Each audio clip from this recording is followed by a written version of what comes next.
Welcome back to the channel, everybody. Thanks so much for tuning in.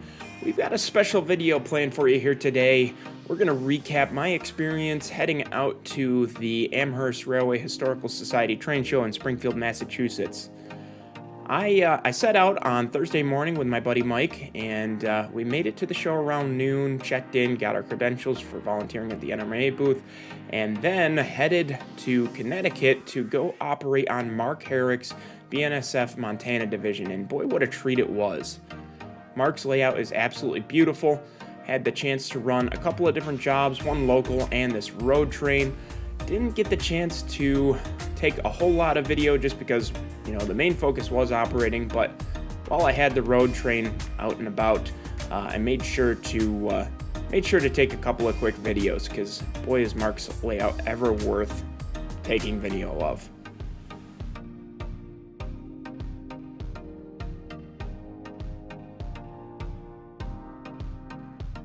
On to Friday, was more time spent at the show itself.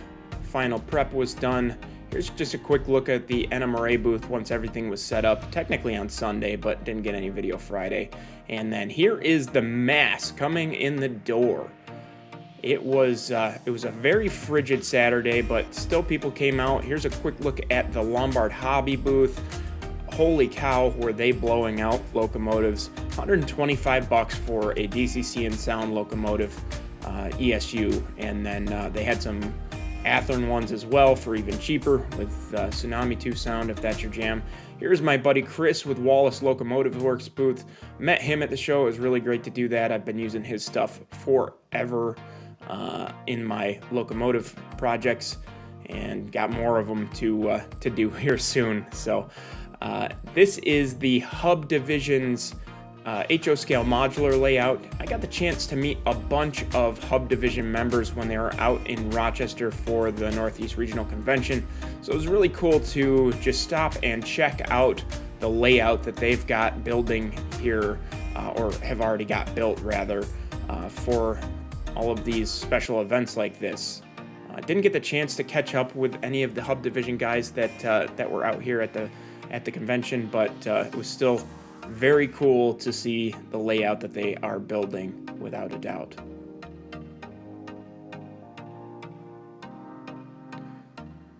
So next up on the list was a visit back over to the Fremo layout once they had everything up and running. And you can see here, this is an absolutely massive bridge section that took up basically the whole back long stretch of the layout. Here's just a quick local running through a CTC controlled diamond, but I do just have to say a quick thank you to everybody with the Fremo group. My friend Mike and I sat there pretty much all Friday morning and just observed, watched them put together their layout and ask questions, and their hospitality was incredible. They were very, very friendly, happy to answer any questions that we had. This is a look at the Fremo N layout that was at the show. It's some really, really cool CTC stuff going on, including this signal and these functioning N-scale semaphores. Holy cow, was I impressed with these semaphores. Just about the smoothest action you could imagine, and the fact that it's happening in N-scale absolutely blew my mind. I was incredibly impressed with N-scale, and boy is it making me tempted to dabble into some smaller scales at some point. All right, so it wouldn't be a trip to the train show without going over the hall, right? So let's dive on into that. You also might see periodically my track cleaning train running around here. Just thought it'd be fun to kind of let that run through the frame every once in a while because the track's dirty, needs to be cleaned, and offers some entertainment in some of the boring spots in this haul video. But we'll hop right into it here. We won't waste any time. Got so much fun stuff to go over. So the first place that I stopped, the very first place, was actually not a place selling model railroading equipment at all. It was actually Mohawk Designs, which is an apparel retailer who's always at the show. And I got a bunch of really cool shirts. that I'd like to show you guys. This is a really, really awesome Elko quarter zip that I got. Let's see if I can actually make it wide. So I really loved this polo with the Elko logo on it and everything. Being a New York-based company, have an affinity for them, that's for sure. And, plenty of those still roaming the rails here in Western New York for sure. And speaking of things that I've got an affinity for, I also really, really love the Southern Pacific Daylight Scheme. For some reason, it's been an absolute favorite of mine for a very long time. Went out to Seattle and Portland a couple of years ago and checked out 4449. Actually got the opportunity to sit in the cab of 4449, which was a real treat. I'm still so appreciative of the Oregon Rail experience for letting me sit in the cab. That was really, really cool. And then the last shirt that I got was a local flavor, but one that I really loved. And that is this Boston and Albany Berkshire shirt. And so here's another thing that I picked up that doesn't really match my prototype, but I thought was really, really cool. So I went ahead and picked it up. This is a special edition boxcar kit from the Nutmeg division of the NMRA. They were walking around with a box of these. It's a special run they did through Accurail, much like my club did a couple of years ago. And I figured, you know what, I would absolutely love to support the Nutmeg division and everything they're doing. So I picked up this kit. So just another couple of quick non-rolling stock related things. I actually saw my buddy Alex Warshel at the show as well, and he just happened to be so kind as to give me this 3D printed grain auger kit, which is really, really nice. And I'm super appreciative of him for thinking of me to give me that. I have so many different grain-related industries on this layout that I guarantee you I will find a place for that without a doubt. Another quick thing that I got that was not rolling stock related is another one of these Nix Trains decoder buddies, and you'll understand why I got that a little later on in the video, but I don't want to spoil that surprise just yet, so we'll just keep on trucking into the actual meat and potatoes of this thing. Oh, this next set of things we picked up is definitely the heaviest. As many may know, the Scenic Express retailers set up a booth at the show, and it's a great opportunity to pick up different things that are normally pretty costly to ship, like this absolutely massive gallon bulk unit of number 40 blended ballast. I am now stocked up for as much as I think I possibly need for that Fremo layout and the rest of my regular HO layout as well. Also just went ahead and picked up a couple of different colors of static grass as well. Nothing too crazy there though. So these should be the last two things that are not rolling stock related. I went ahead and picked up a UPS trailer. Probably should find a UPS semi to go with it, but got a much better deal than that price tag shows. It actually was 50% off of that price. And then I got a mail truck, because, everybody needs a mail truck, right? Can't have railroads, or at least model railroads, without the mail. All right, so let's get into some of the rolling stock purchases that we made. There's plenty to be had here. First one is this Sioux Line covered hopper, which is actually part of a trade that I made with my buddy Alex, who also gave me that auger. That'll be patched out for something grain related. I still got to find my prototype for that car, but I'm sure I'll find it very soon. And then I also picked up this Intermountain 2-bay. in CSX reporting marks. That'll go right into our Owens, Illinois fleet that goes in and out of Auburn Yard. And that's along with a few other cars as well. The Owens, Illinois fleet is actually the one of two fleets that I didn't have a full third cycle of cars for in the op session, and I needed them. So I also went ahead and picked up this Walthers Trinity 2-bay in the GATX reporting marks, as well as an additional two American Limited two Trinity 2-bays, one in the MCEX reporting mark and then one in the CRDX reporting marks.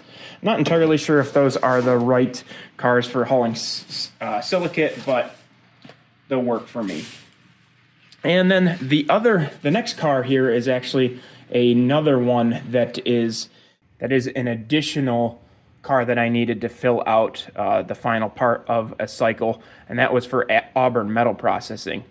This AEX bathtub gondola is actually pretty close to one that I have record of on the Auburn Road coming out of Auburn Metal Processing with the white end and an AEX reporting mark. So that'll work really, really well for that pool, but I may need to work on building a load for it. Next car here is another one of the Wisconsin Southern double plug door boxcars. I actually have a full fleet worth of boxcars for my Seneca Foods facility, but these special run Wisconsin Southern boxcars are somewhat collectible, so I wanted to make sure I picked up this 60-year anniversary Athearn car, and it actually just so happens that now the final car I need, I believe, in order to complete the kind of special run Wisconsin Southern cars is the 75th anniversary of the model railroader car, and I may have one of those coming very soon, it sounds like. And next car up is one that kind of can pull double duty. This is an Intermountain Pinnacle Series Wisconsin Central boxcar, and this is going to pull double duty because it actually is a pretty good fit for my Fremo Industries as well. This is a similar boxcar to what the transload facility on the Fremo layout will get, in addition to being a good match for the Seneca Foods on the main layout. So this next purchase is one that a lot of people are going to be like, Paul, what the heck did you buy that for? And, well, honestly, it does take a little bit of explaining. I'm not going to lie. This is a Bowser RS3 in the Spokane, Portland, and Seattle as-delivered paint scheme. ESU lock sound equipped. And really what it came down to is it was cheap. Lombard Hobby was at the show blowing out all of their dead stock in the warehouse. This thing cost $125 for an ESU-equipped locomotive, and I need decoders. And flat out, I think I'm just going to pull the decoder out of this and leave it on a shelf because I really do love the paint scheme, but I have zero justification for it actually running on the layout. So it's going to be a collector's piece. Might just pull the decoder out and try to sell it. We'll see. But I needed a decoder. That's why I also got the Decoder Buddy. And honestly, I would have gotten 2 or 3 more of these to do that same thing with if they had anything that I could justify buying. All right, and this last purchase is probably the thing that I needed the least but wanted the most. Those of you who have been with me a really long time may remember that before I started modeling the Finger Lakes, I had every intention of modeling the Norfolk Southern Tier line. It's a former Erie railroad line. Always had a fascination with the Erie railroad scheme. And so this last purchase is the Norfolk Southern Erie Heritage Unit. Those of you who have been following me for a long time will know that I actually had a version of the Norfolk Southern Erie Heritage Unit a while ago, but when I decided to model the Finger Lakes, I sold it. And honestly, as soon as I sold it, I regretted selling it. It was a favorite of mine. I had it upgraded all with ESU Lock Sound version 5, scale sound system speaker, all LED lighting, and I just sent it down the road because I didn't need it and wanted to fund a conversion to the Finger Lakes exclusively. And so I sold it, and boy, I always have regretted it. So it's now back on the layout, and as you can see, it's a non-sound unit, which ties into why I needed another decoder and why I got the Decoder Buddy. Those will either be going into this unit specifically or into my 2308 project or another locomotive that I'll show you here in bonus coverage. But I am overall really happy to have this thing back on the layout. It'll make some really fun HO6 power, even though it never actually got up the Corning secondary on HO6. But again, I'm really excited to have this back on the roster, and really excited that it's going to be on the roster for years to come, because it is a favorite of mine, that's for sure. It's going to take a lot of work. It needs all LED lighting, it needs a sound decoder, and needs a scale sound system speaker, but we'll get there, and it's going to look great once it's done, that's for sure. All right, so it's bonus coverage time. This is something that showed up at my mailbox while I was at the train show, and I thought, why don't we unbox it while we're here, because it kind of ties into a little bit of what we've just been talking about, which is some particular locomotives that I regretted selling in the past, and I'm now welcoming back to the roster. So, with that in mind, one of my favorite things I've always loved the story behind are the Juniata built SD70Ms. So, one popped up on eBay for a pretty darn good deal, and I thought, I better snag it. Again, this is an older run. This is yellow box, so it's a really old run, but they're DCC friendly, and I'll be able to add sound to it relatively easily. But I just really have always had an affinity for the story behind the Juniata built SD70Ms. They were 70Ms that were built at the Juniata shops in Altoona, and they're the last Norfolk Southern units to ever be built brand new there. Last brand new units to be built for the home road. So, really enjoyed the story. Wanted to grab one to add back to the roster, and now you can understand that we've got our work cut out ahead of us at the workbench in the coming months. On top of that Fremo build, and on top of any other progress that I make on the layout itself, we're going to be cranking out at least 3 locomotive projects, which I'm really happy about, and really hoping that you guys will come along for the ride with me. There's a lot to be done. A lot of it will likely be done on live stream, so you guys can sit there, kick back, relax, pop some popcorn, and follow along with me as I'm doing the work. So should be pretty cool. Again, thank you guys so much for watching. Really appreciate every single one of you sticking around here all the way to the very end. Hopefully it was a fun video. I know I had an absolute blast at the Amherst show, and if you can't make it, if you didn't make it this year, try to make sure that you can next year, because it's always worth it. Again, if you're new here, make sure you hit the subscribe button, leave a thumbs up, let me know what you're thinking down in the comments, and we'll see you in the next one. Take care, everybody.